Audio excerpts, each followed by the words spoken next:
Okay, good morning. Hi, you're watching Greg Speed Eats, and I'm here at Bukit Merah Central Food Centre to talk about a pretty good char kway teow stall that I go to when I'm in this area. The stall's name is called Day-Night Fried Kway Teow, and the char kway teow will appeal to those who prefer their char kway teow a little more savoury and less sweet. The stall is run by Su Chun Cheng. He's 62 in 2022, and he has been frying char kway teow for more than 20 years. He learned the craft from his father, who also made his living as a char kway teow hawker. As an interesting fact, right, you'll notice that Chun Cheng uses a customized silver wok with no handles at all. It's an unusual wok which his father also had when he fried char kway teow back in the day. Shu runs the stall with his wife, who helps with the food preparation and the order taking. So come, let's have a taste when the store opens. It's not yet open yet, so yeah, we just have to wait.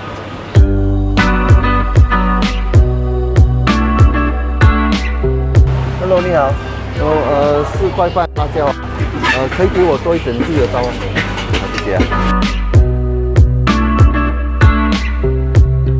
Okay, so I'm back from the stall and I got the larger 450 portion.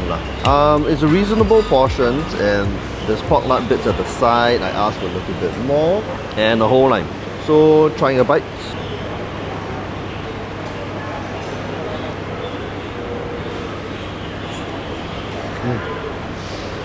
The char kway teow here is a little different from traditional char kway teow. Firstly, thinner flat kway teow is actually used instead of the traditional broad flat kway teow, in addition to yellow noodles. And that changes the texture quite a bit.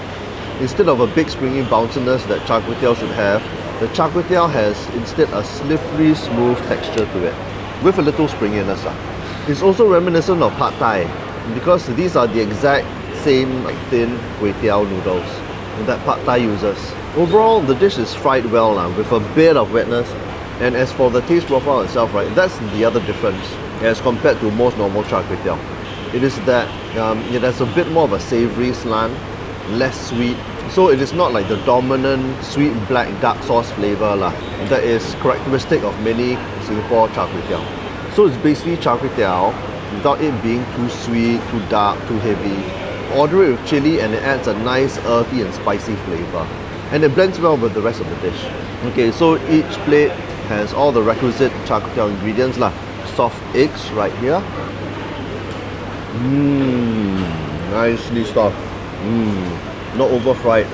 So let's see, there's some fish cake. Where's the fish cake?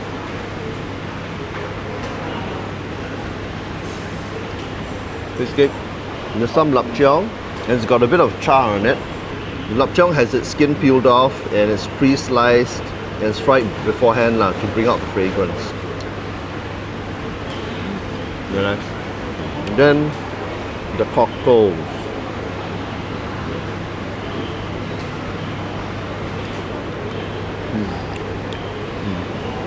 Barely see it, very nice. A bit of the cockle juice is actually thrown inside to give it an earthier flavour. There's a bit of that going on.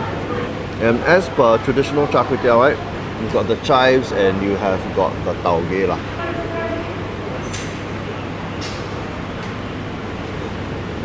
Okay. Nice and crunchy. As for the fried pork lard, let's see, it's a big piece.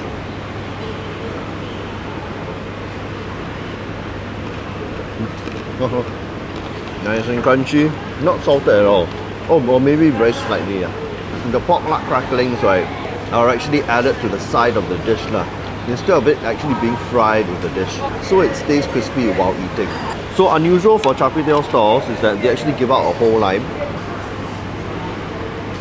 Presumably is to cut through the sinful richness, but it's actually not as rich as you think. But I will add some inside anyway. And some on side here.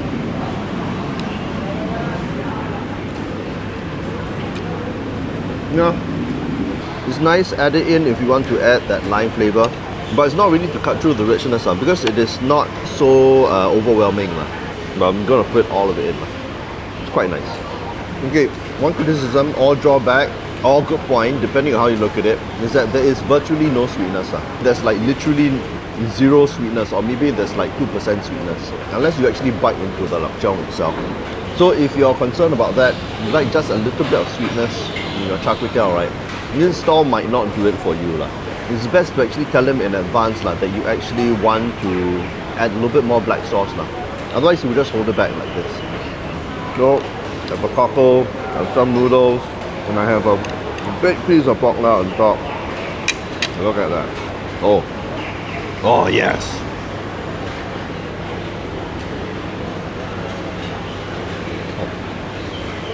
This version is actually really nice in the sense that you can actually taste the ingredients that are over here. When you bite into fish cake, you can taste the fish cake. Lapcheong can taste lapcheong, you can taste the eggs, and when you bite the vegetables, you can taste the vegetables. And that can't be said with some normal char kway teow where they put so much black sauce right that everything just tastes like black sauce. At least for this stall, there's a little bit of nuance.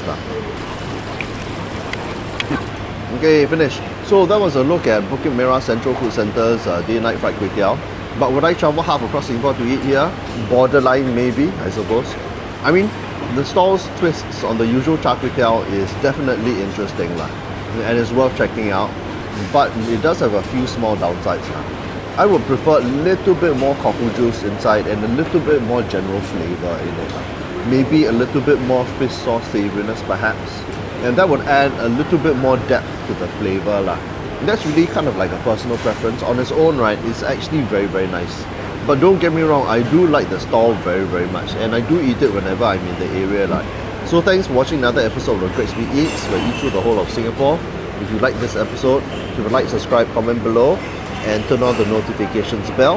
And I'll see you in the next one for more eating. Bye-bye.